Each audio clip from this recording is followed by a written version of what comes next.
Bon, salut tout le monde.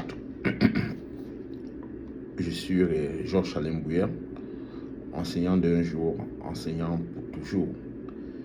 Et aujourd'hui, j'aimerais bien évidemment prendre la parole, pas parce que l'heure est grave, justement parce que l'heure est aux inquiétudes. Mais la seule chance que nous avons, c'est que l'inquiétude, c'est l'antichambre de l'espérance. Parce que les gens semblent être inquiets.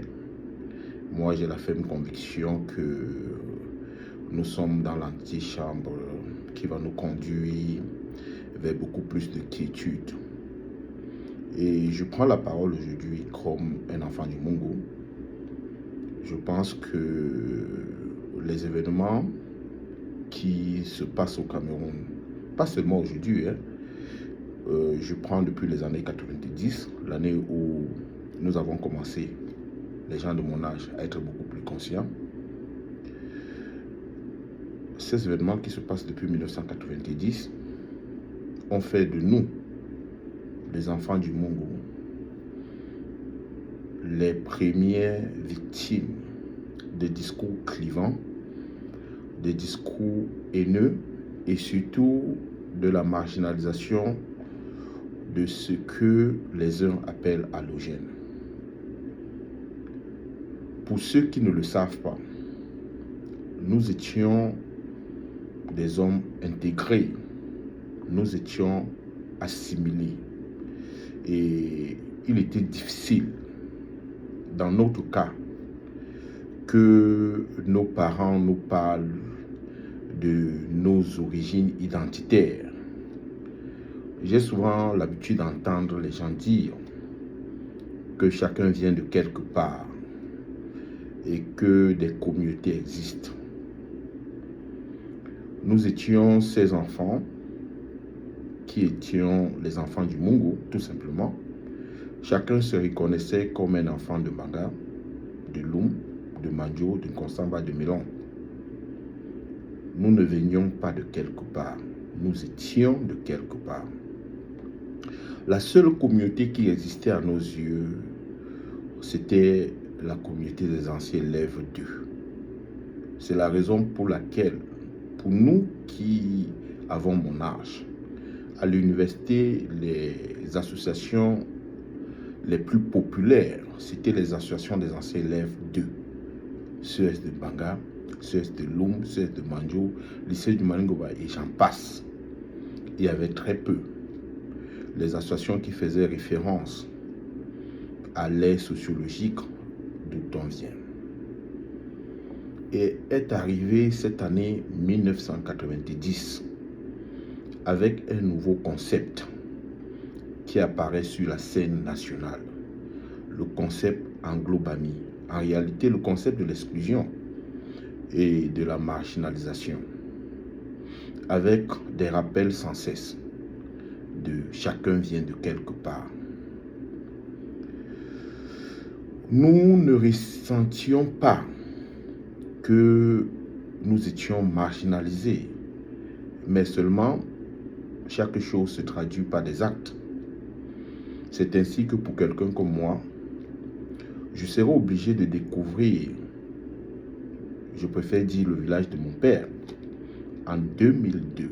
J'ai 32 ans.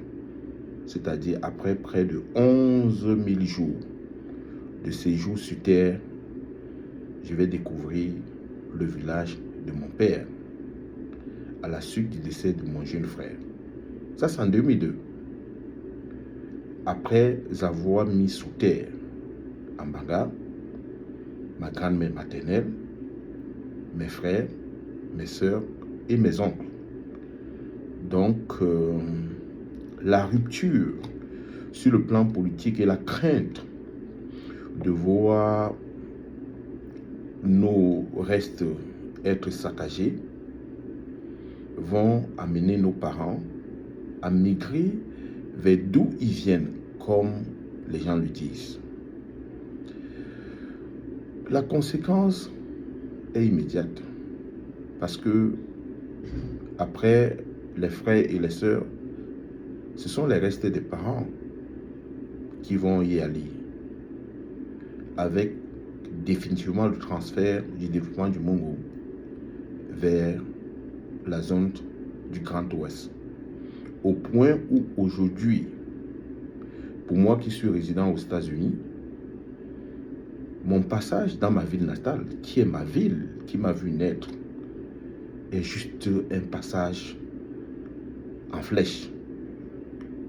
J'ai toujours tendance à traverser cette belle ville pour me rendre à l'ouest, le temps de découvrir les tombes des parents, des frères et des sœurs. Et ça fait de moi un apatride sur le plan de la ville. Je ne peux pas rester à l'ouest longtemps, car personne ne me connaît là. Je ne peux pas rester en Banga aussi longtemps, car les gens m'ont rappelé maintes fois que je ne suis plus chez moi. Et je cours comme cet enfant égaré qui n'a plus de repères.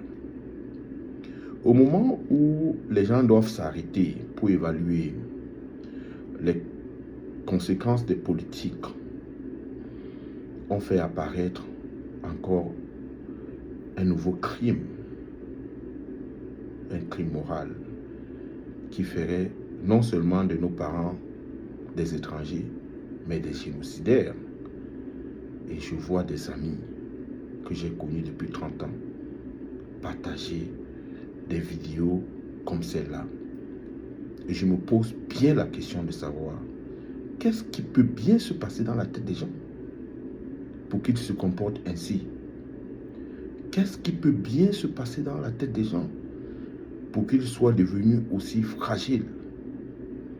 Est-ce que la réponse inexistante des politiques face aux problèmes du Cameroun se résume à la construction des problèmes virtuels? Cette question, chacun doit y répondre, car notre pays a besoin des hôpitaux, des écoles et des emplois. Qu'on cesse de nous distraire. Quand chacun sera capable de manger 3 fois par jour, vous verrez très bien que cette quête de suivi vers ce qui paraît être le chemin va disparaître. Et comme j'ai l'habitude de le dire, un autre Cameroun est possible, c'est seulement si nous vivons autrement.